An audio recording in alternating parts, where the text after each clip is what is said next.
하나님께서 우리에게 주시는 말씀을 제가 한 절, 여러분들이 한 절 교독해서 읽도록 하겠습니다. 신약성경 누가복음 2장 8절부터 20절입니다. 신약성경 누가복음 2장 8절에서 20절 제가 한 절, 여러분들이 한 절 교독하겠습니다. 그 지역의 목자들이 밤에 밖에서 자기 양떼를 지키더니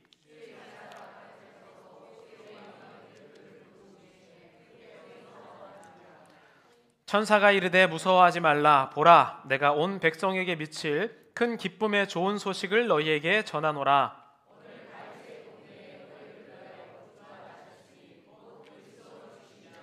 너희가 가서 강보에 쌓여 구유에 뉘어 있는 아기를 보리니 이것이 너희에게 표적이니라 하더니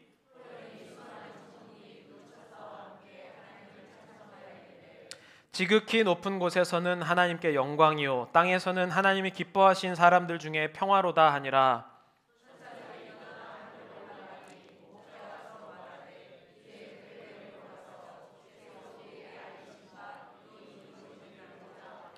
빨리 가서 마리아와 요셉과 구유에 누인 아기를 찾아서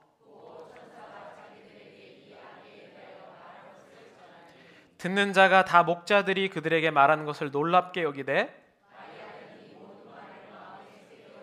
함께 읽겠습니다. 목자들은 자기에게 이르던 바와 같이 듣고 본 그 모든 것으로 인하여 하나님께 영광을 돌리고 찬송하며 돌아가니라. 아멘. 네. 오늘 성탄 주일로 오늘 이제 주일 예배를 드리게 되는데요. 제목은 왜 목자일까? 누가복음 2장 8절에서 20절 말씀으로 함께 말씀을 나누고자 합니다. 내일이면 이제 성탄절이고 또 내일 저희가 예배를 드리게 됩니다. 여러분이 성경에서 보면 예수님의 탄생 소식을 가장 먼저 들은 사람은 과연 누구였을까요? 네, 센스가 있으신 분은 제목이 목자니까 목자란 사실을 아실 겁니다. 예수님의 탄생 소식을 가장 먼저 들은 사람 부류들을 바로 목자다라고 그렇게 얘기를 합니다. 그런데 저는 항상 성경을 읽을 때 물론 이제 제가 그냥 이렇게 읽을 때는 읽지만 제가 이제 연구하면서 성경을 읽을 때는 거의 띄어쓰기 하나마다 왜를 붙이면서 읽고 그거를 다 찾아내거든요. 제가 막 조사를 하면서. 근데 오늘 이 성탄 주일을 맞이하면서 들었던 생각은 왜 하필 성탄의 첫 번째 소식을 목자라는 사람들에게 전했을까라는 생각이 드는 겁니다. 여러분, 왜 목자에게 전했을까요? 그래서 한 번도 중요하게 생각해 보지 않았지만 이 목자라는 게, 왜냐하면 저희가 몇 주 전에 여호와는 나의 목자에 대해서 나눴기 때문에 그 목자에 대한 이 기억이 굉장히 좋잖아요. 그래서 그러면은 하나님이 좋은 사람들이기 때문에, 성실한 사람들이기 때문에, 이들이 뭔가 말귀를 잘 알아듣기 때문에 예수님의 탄생 소식을 전했을까라는 생각이 들기도 했고 여러 가지 생각이 들었습니다. 그런데 여러분, 우리는 지금 그냥 이렇게 연대기를 볼 때 사람이 시대마다 같은 직업을 두고 다르게 생각하는 것을 알 수가 있습니다. 우리가 지난번에 나눴던 시편 23편 여호와는 나의 목자시니, 이거는 다윗의 시대 때 나눴던 목자고, 지금 그로부터 몇백 년이 더 흘러서 2000년 전에 예수님 당시의 목자, 그리고 2000년이 지나서 지금 우리가 생각하는 목자, 이 다 시기마다 목자의 개념이 다르다는 거죠. 여러분, 그 표를 하나 보여주시면요, 이게 뭐냐면 귀농 뭔지 아시죠? 다시 농촌으로 가서 농사를 지으며 살아가는 건데, 대한민국 통계청에서 나온 겁니다. 2019년에 1만 1422 가구예요, 한 가정. 근데 2021년에는 코비드 때문에 이 자연으로 가고 싶은 사람이 많아졌다가 그것과 함께 또 주는데 2023년에는 아마 더 줄었을 거로 예상되는데요. 이제 그만 보여주시고요. 이유가 뭐냐면 물론 코비드 때문에 많이 늘었다가 줄어서 다시 줄어드는 이유 중에 하나가 뭐냐면, 기존 농촌 인구와 귀농, 도시 살다가 온 사람들이랑 부딪혀서 못 살겠다 하고 돌아가는 사람들이 다시 도시로 돌아가는 사람이 많다는 거죠. 그래서 제가 이제 몇 개의 그 뉴스를 찾아봤는데요. 강원도로 귀농한 지 2년 만에 다시 돌아온 박모 씨는 해당 지역에서 주로 재배하지 않는 블루베리를 선택했다가 실패했다. 지역 어른들은 처음엔 참견했다가 박 씨가 밀어붙이자 어디 잘 되나 보자라는 식의 차가운 반응을 보였다. 그러니까 처음에는 막 도와주려고 하다가 거부하니까 너 한번 잘 되나 보자 이렇게 해서 마을살이가 너무 힘들어서 다시 도시로 갔다. 귀농했다가 1년 6개월 만에 서울로 돌아온 김민주 씨는 자유로운 삶을 원해 귀농한 것인데 주변에 간섭이 컸다. 김 씨는 청년 귀농인은 일해야 한다며 틀을 짜놓고 간섭하는 일부 주민 때문에 구속받는 느낌이 들었다고 말했다. 네, 이렇게.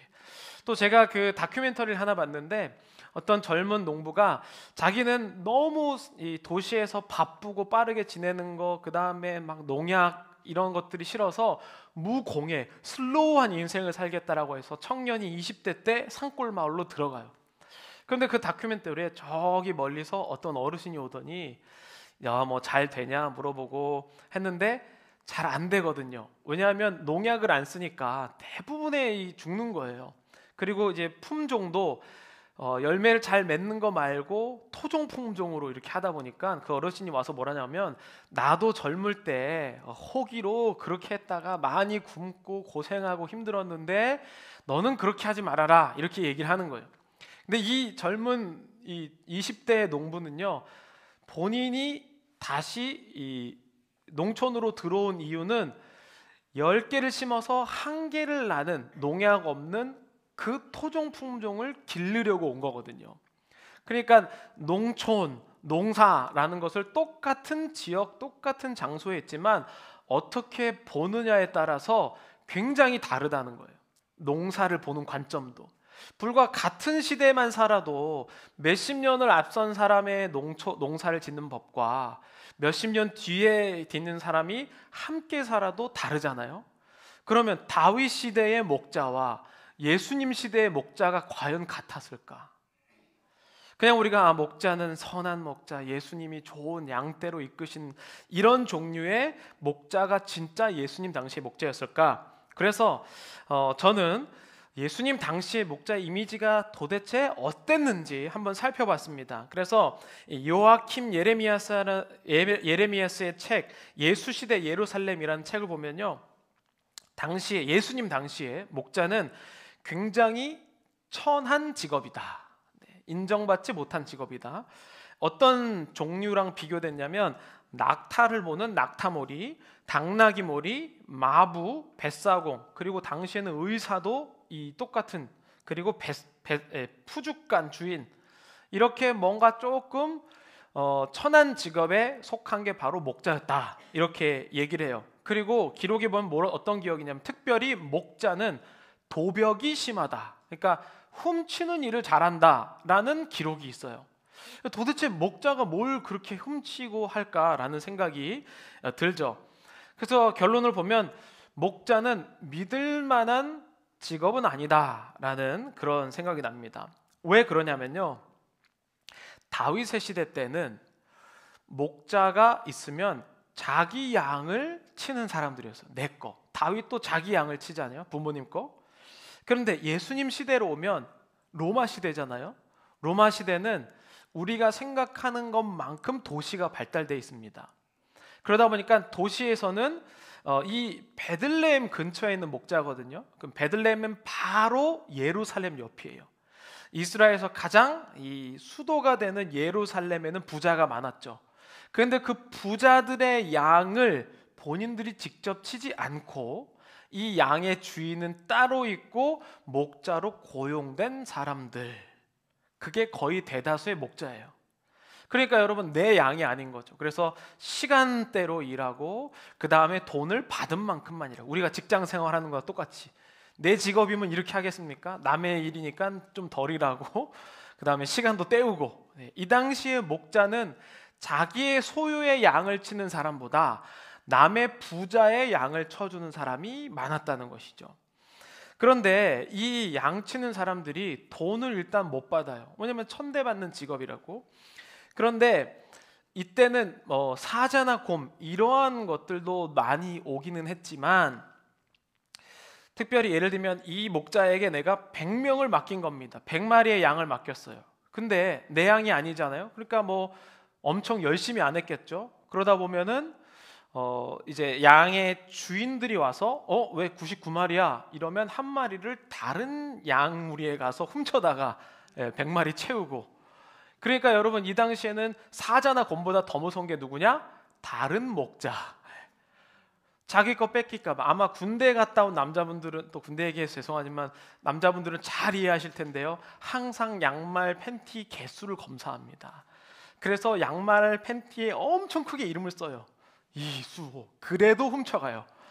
똑같은 거죠. 이 목자가 양을 치는데 걸리면 이제 배상해야 되는데 돈을 못 받는데 자기가 친 것보다 더 못 받게 되는 거죠. 그러다 보니까 이 양은 항상 양 치는 사람들은, 목자들은 피곤하고 힘들고 돈 못 버는, 게다가 도벽이 심한 사람이라는 그러한 이미지가 있었죠.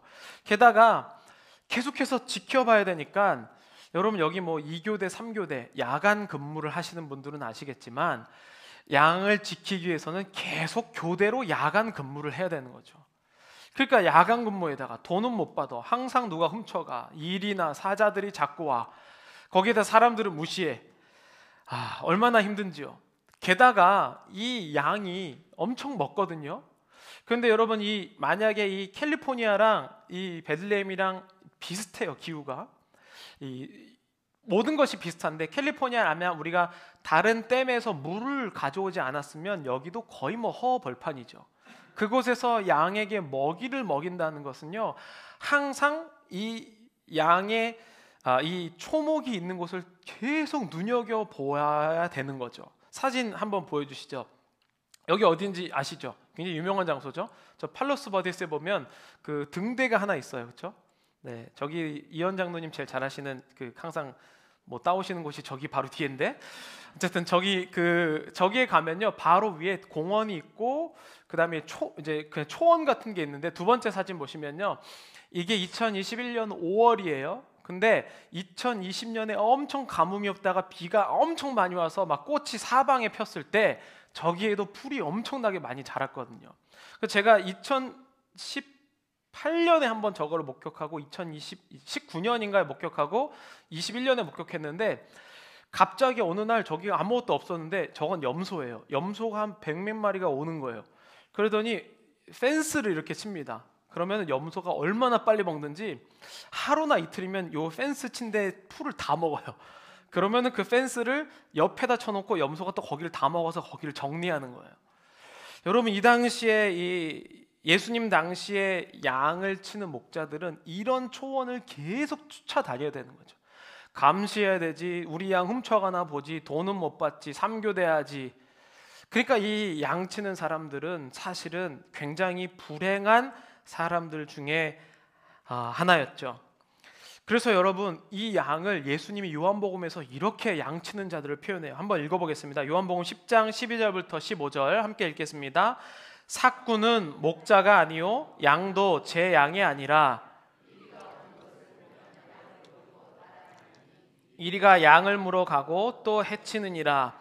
달아나는 것은 그가 삭군인 까닭에 양을 돌보지 아니함이나 나는 선한 목자라. 나는 내 양을 알고 양도 나를 아는 것이 아버지께서 나를 아시고 내가 아버지를 아는 것 같으니 나는 양을 위하여 목숨을 버리노라. 아멘.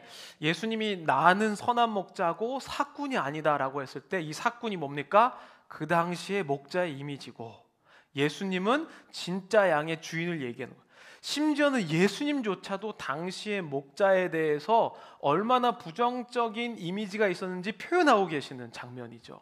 그러니까 목자, 정말 힘든 사람들인데, 더 안타까운 것은 무엇이냐면요, 목자가 이렇게 도벽이 있고 이렇게 믿을 만하지 못하다 보니까 아무리 똑똑해도 목자 출신은 재판관을 될 수가 없었어요. 그러니까 법정에 서지 못한 것이죠. 심지어는 법정에서 목자는 증인으로 못 세워요.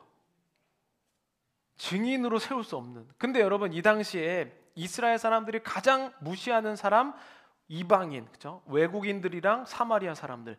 근데 그 사람도 법정에 증인을 쓴다는 거예요. 목자는 어떤 존재입니까? 완전 형편이 없는 존재예요.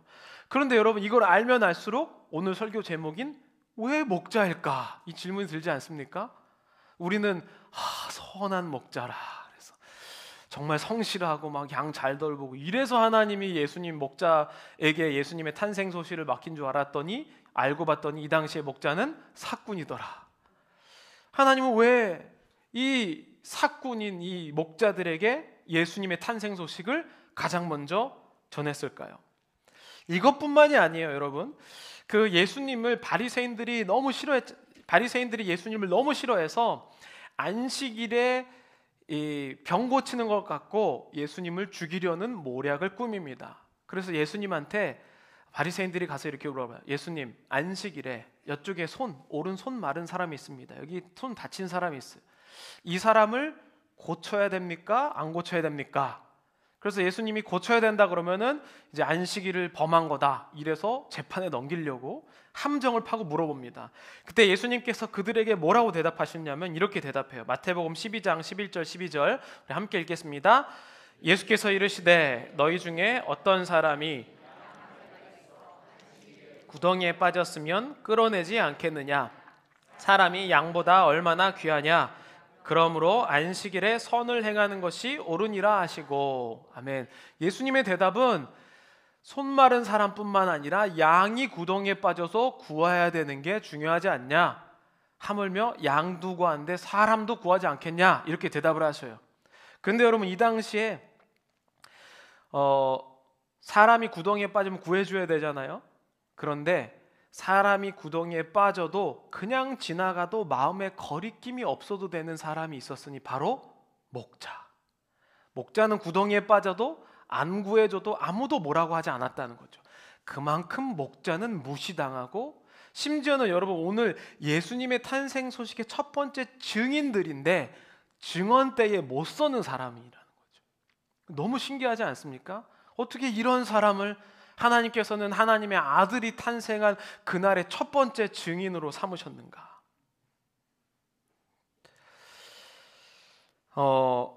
얼마나 이 성경 가운데서 목자가 형편없는 직업인지를 얘기해요. 그래서 저는 도대체 왜 목자를 하나님께서 사용하셨을까에 대한 질문이 점점 더 크게 되는 겁니다.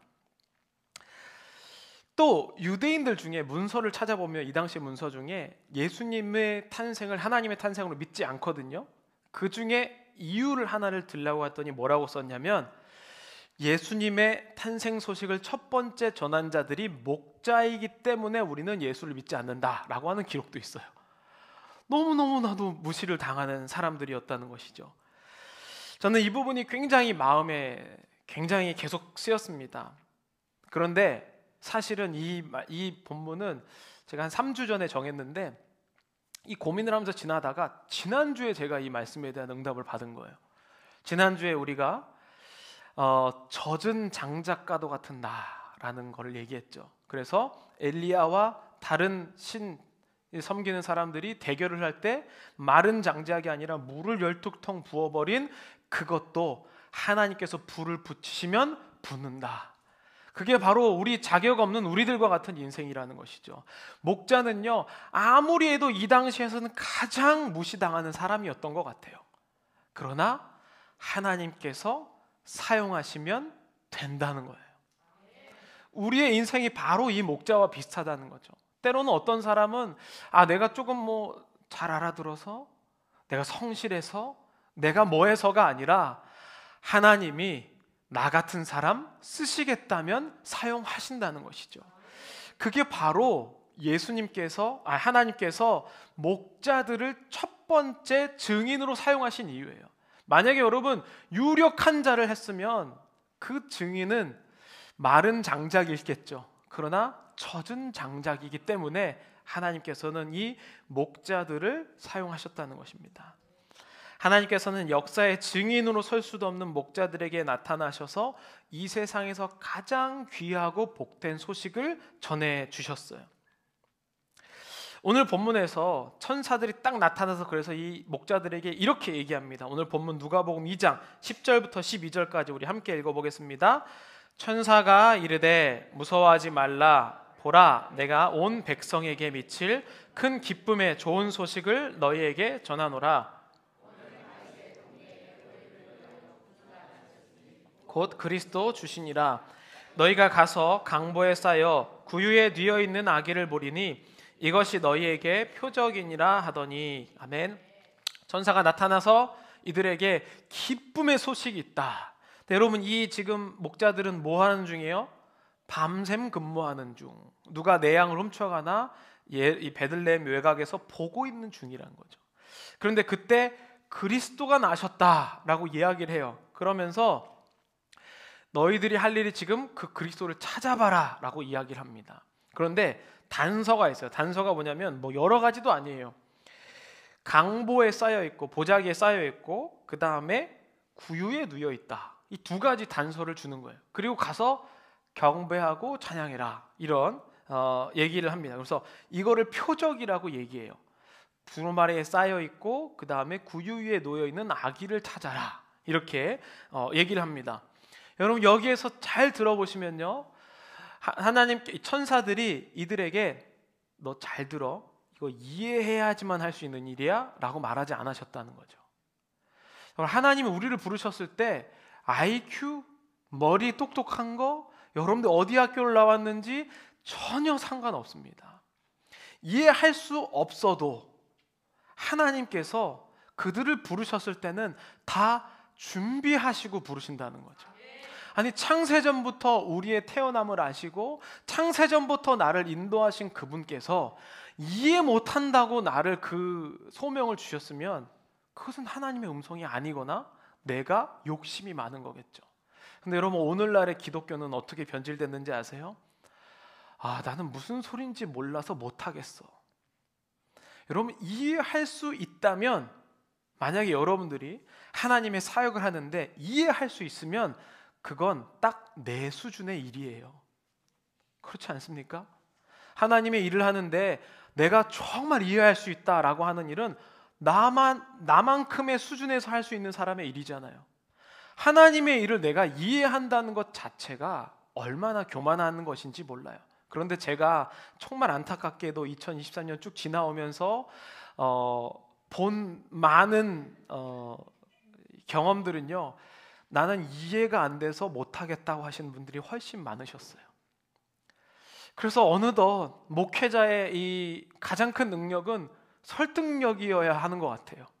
설득하지 못하는 목회자는 능력이 없는 목회자. 사실은 좀 불행한 것 같아요. 이 목자들은 이해할 수 없기 때문에 사용됐거든요. 여러분, 만약에 목자가 똑똑했잖아요, 그렇게 되물었을 거예요. 아니, 어떤 부모가 자기 애를 낳아서 구유에 놓습니까? 아니, 상식적으로 이해되는 일을 시켜야지 지금 나를 지금 목자라고 무시하는 거야?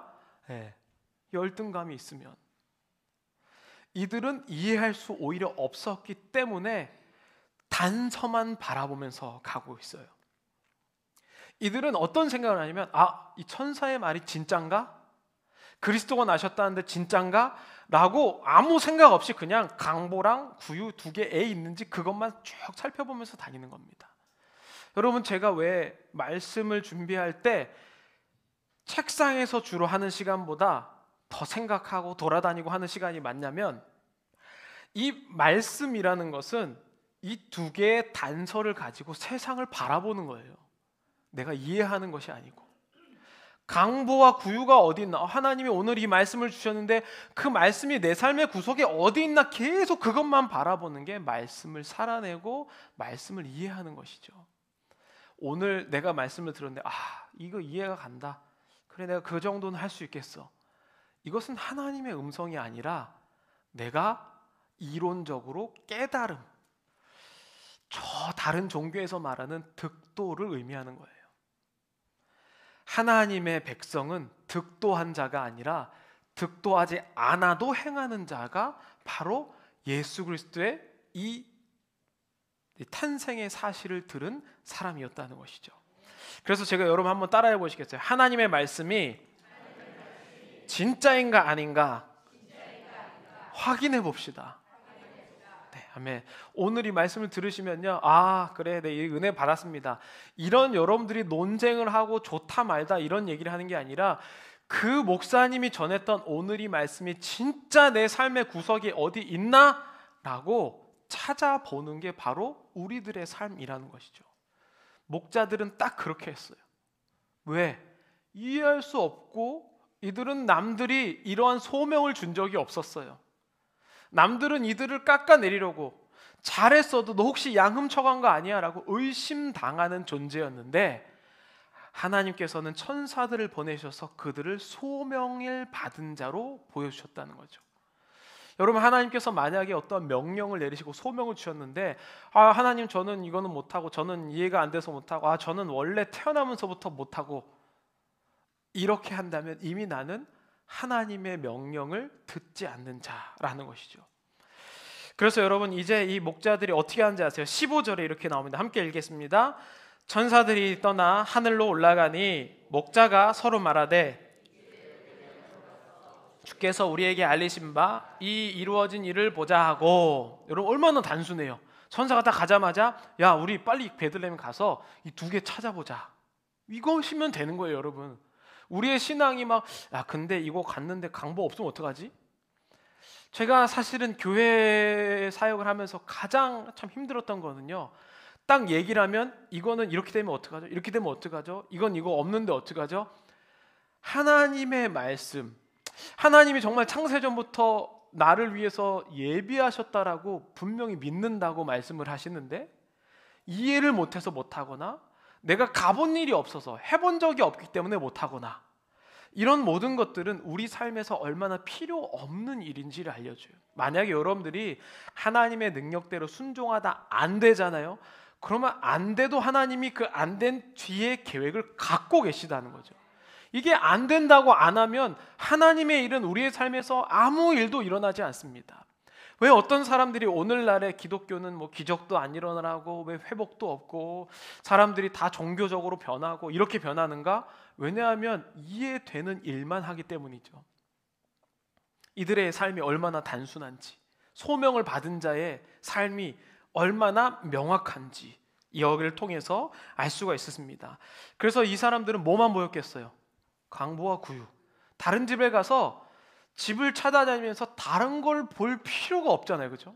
근데 우리의 삶은요, 집을 찾으러 가면요, 첫 번째 방에 뭐 있나? 잘 살고 있네. TV도 있네. 두 번째 방, 여기 뭐 침대도 있네. 세 번째 방, 네 번째 방. 그 다음에 구유가 어디 있는지 찾아요. 우리의 신앙생활 형태가 딱 이렇거든요.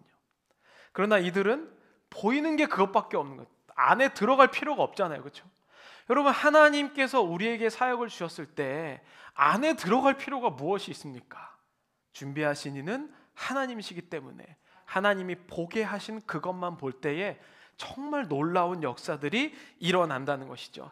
그러면서 바로 뒤에 16절에 이렇게 표현해요. 빨리 가서 마리아와 요셉이 구유에 누인 아기를 찾아서. 아마 이거는 누가가 이미 결론을 알기 때문에 그들의 마음을 빨리 가서라고 표현을 했어요. 근데 여러분 여기는 또 다른 놀라운 의미가 숨어 있습니다. 한번 그 글씨를 다시 16절을 보시면요, 뭐가 좀 이상한 점이 혹시 없으세요? 네, 다들 은혜가 우리는 너무 넘쳐서 항상 성경에는 이상한 게 없어요, 그렇죠? 네, 여기에 보면요, 보통 성경은 남자 이름이 먼저 나오거든요. 요셉과 마리아잖아요. 근데 여기는 뭐라고 써 있습니까? 마리아와 요셉. 분명히 2절에만 봐도요, 요셉의 패밀리라고 나와요. 그런데 갑자기 16절에 마리아와 요셉으로 주인공이 바뀌거든요. 이 마리아는 어떤 여성인가요? 예수님의 어머니 이전에 마리아는요, 이 목자들도 형편없지만 마리아는 이 당시의 법에, 이스라엘 법에 의하면 결혼 안 한 여성이 임신을 했기 때문에 돌에 맞아 죽을 여자죠. 주인공이 될 수 없는 여성이에요. 그런데 하나님은 그 여성을 지금부터 주인공으로 만들어주고 계시죠.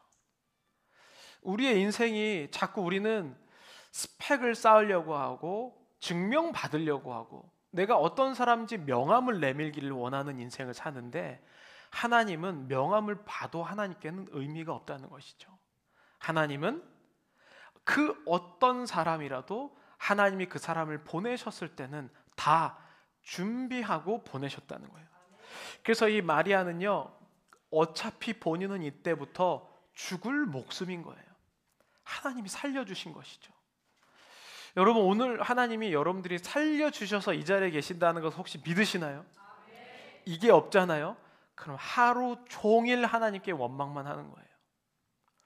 오늘이 감사하지 못한데 내일은 감사할 수 있다? 전부 다 조건부죠.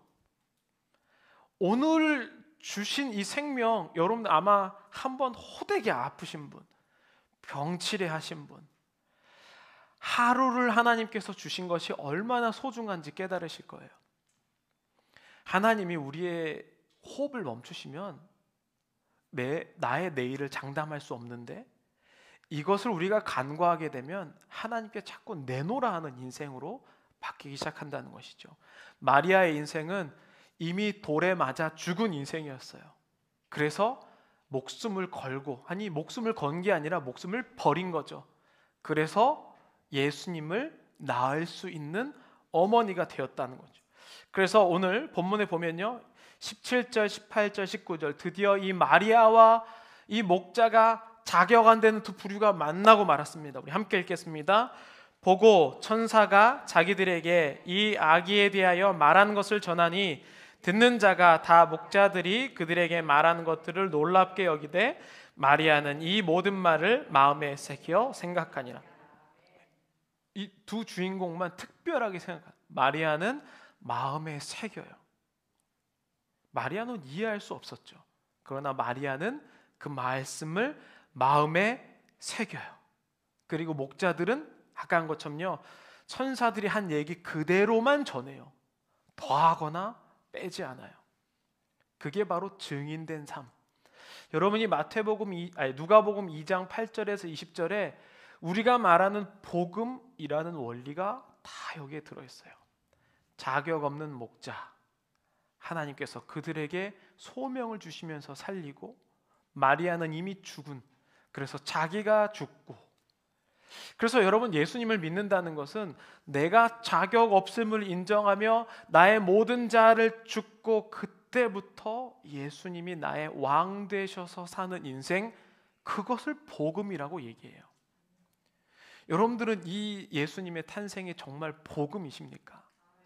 여러분들은 내가 목자라고 느끼세요?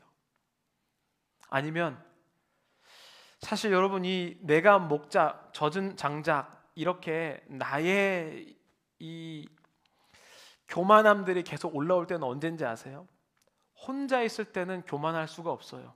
왜냐하면 비교 대상이 없기 때문이에요. 그런데 비슷한 사람들이 모이면 교만해져요. 왜냐하면 나 잘못했지, 나 훌륭한 사람은 아니야, 하지만 이 사람보다는 낫지, 이 마음 때문에 우리는 항상 자격을 하나님께 외치는 거예요.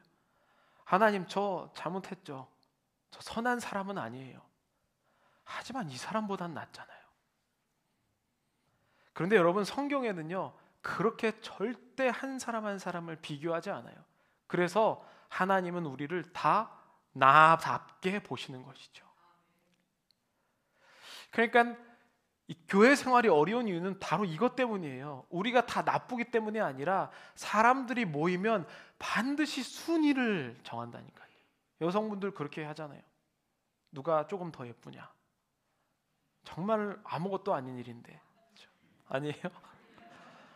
남자분들도 하잖아요. 누가 조금 더 키 큰가, 그거 티 안 나려고 좀 멀리 쓰고 이런 거 있잖아요. 사람이 모이면 계속 비교하게 되어 있어요. 근데 비교는 이런 물리적인 비교가 아니라 자아에 대한 비교를 한다는 거예요. 저 10년 전에 아무것도 아닌 사람이 뭐 교회에서 직분 받았다고 저래? 이러한 모든 악한 감정들, 그런 사람은 목자가 될 수 없어요.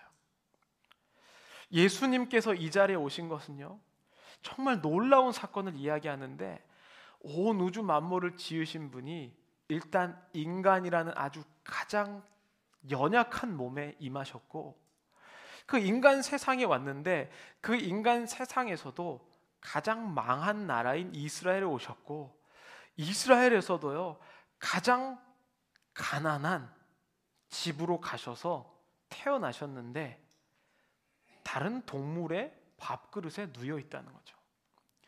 여러분, 제가 몇 주 전에 우리 교회에서 아기가 태어나서 갔잖아요.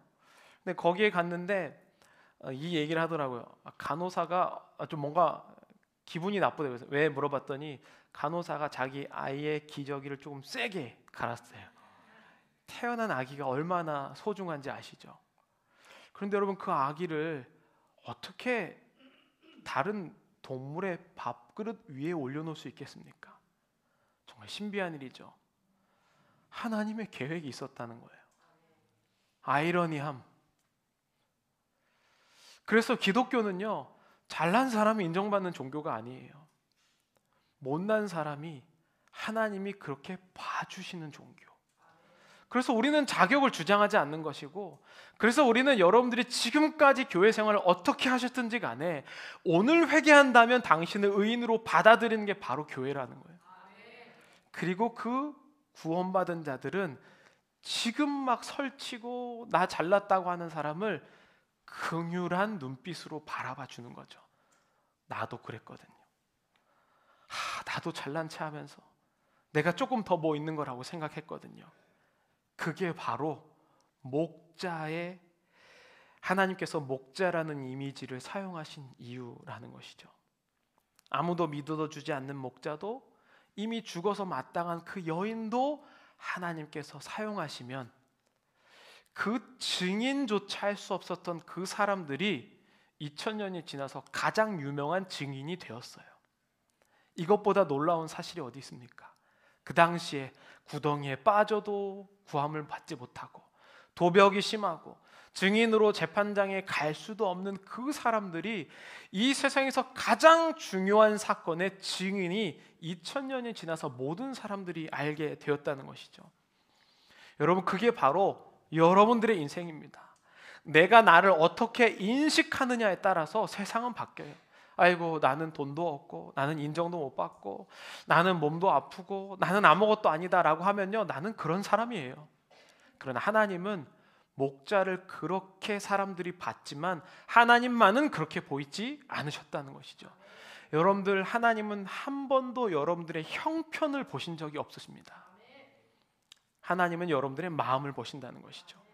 그래서 여러분, 지금 자리가, 여러분들의 삶의 자리 있잖아요. 가정, 직장, 교회, 여러 가지 자리들은요, 하나님이 보게 하셨기 때문에 보이는 거예요. 그것은요, 마치 강보와 구유와 같은 거예요. 여러분, 아무나 보이지 않습니다. 교회가 LA 얼마나 많은데 뭐 지나가다 들렸다고요? 강보와 구유이기 때문에 보인 것이지 지나가다 들린 것이 아니라는 것이죠. 그게 하나님이 보내신 자리예요. 우리 시간 함께 찬양하기를 원합니다. 이 찬양을요, 제가 금요일 날 이미 나눴는데요, 이 찬양은 이제 특별 새벽기도 때 저희가 매번 부를 찬양이에요. 근데 제목이 하나님의 부르심이라는 제목입니다. 근데 이 가사를 보면 이런 가사가 있어요. 하나님의 부르심에는 후회하심이 없네. 내가 이 자리에 선 것도 주의 부르심이라. 하나님의 부르심에는 결코 실수가 없네. 나를 부르신 하나님의 신실하심을 믿네. 날 부르신 뜻 내 생각보다 크고 날 향한 계획 나의 지혜로 측량 못하나 가장 좋은 길로, 가장 완전한 길로 오늘도 날 이끄심 믿네. 여러분, 정말 하나님이 나를 내가 생각하는 그것보다 더 좋은 길로 인도하신다고 믿으십니까? 사실 우리의 마음의 괴로움은 이 문장 때문에 괴로운 거거든요. 아무리 봐도 내 길은 이쪽 길이 더 나은 것 같은데 하나님은 왜 그냥 나를 여기에 두시는가? 왜냐하면 우리는 하나님의 부르심에 대해서 생각하지 못하고 내 갈 길을 내가 정했기 때문이죠. 저는 오늘 하나님께서 목자를 사용하신 것은 자격이 안 되는 사람들의 대표잖아요. 저는 우리 모든 사람, 여기에 모인 사람 한 사람 한 사람 하나님 선택하신 것은요, 목자와 같기 때문에 부르셨다고 생각해요. 그래서 저는 어떤 성도님들이 저는 뭐 이것도 잘하고 저것도 잘하고 저는 이것도 했고 이런 얘기 저는 솔직히 한 개도 안 들려요. 왜냐하면 그걸로 봤으면 저는 벌써 편견이 생겼을 거예요. 그러나 하나님은 그 사람을 보낸 것 자체가 의미라는 것이죠. 아니, 인간의 목회자인 나도 이런 마음을 갖는데 하나님은 이런 마음이 얼마나 더 크실까? 하나님의 부르심에는 후회하심이 없습니다. 우리 시간 함께 찬양하고 함께 기도하시겠습니다. 하나님의 부르심에는 후회하심이 내가 이 자리에 선 것도 이 자리에 주의 부르심이라 부르심이라 하나님의 부르심에는 결코 실수가 없네 나를 부르신 하나님의 신실하심을 다시 한번 고백하겠습니다. 하나님의 부르심에는 하나님의 부르심에는 후회하심이 내가 이 자리에 선 것도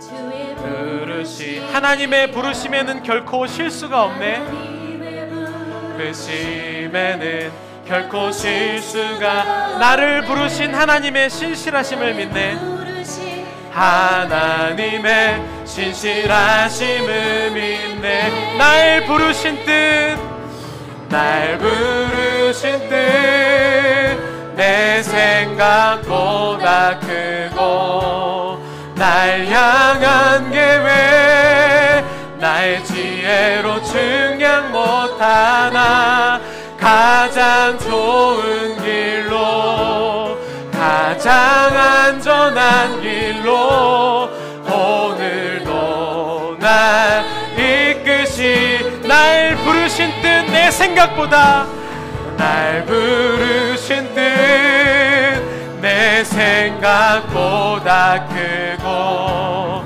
날 향한 계획 나의 지혜로 측량 못하나 가장 좋은 길로 가장 완전한 길로 오늘도 나 다시 한번 고백하겠습니다.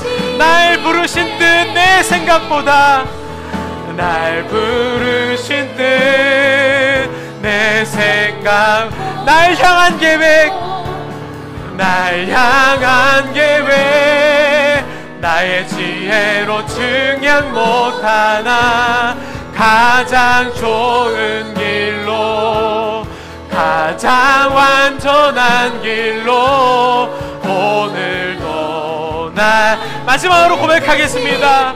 날 부르신 뜻 내 생각보다 날 부르신 뜻 내 생각보다 날 향한 계획 날 향한 계획 나의 지혜로 측량 못하나 가장 좋은 길로 가장 완전한 길로 오늘도 나는 믿네 아멘 나는 믿네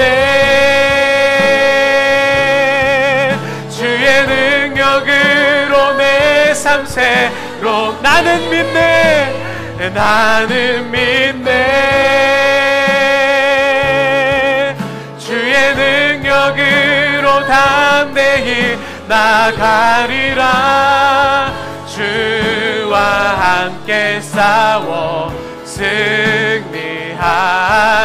승리하리라 날마다 믿음으로 나 살아 나는 믿네 주의 능력으로 나는 믿네 주의 능력으로 내 삶 새롭게 나는 믿네 나는 믿네 주의 능력으로 담대히 나가리라 주와 함께 싸워 승리하리라 날마다 믿음으로 우리 다 함께 나를 목자로 부르신 하나님을 생각하며 주여 한번 외치시고 통성으로 기도하겠습니다. 주여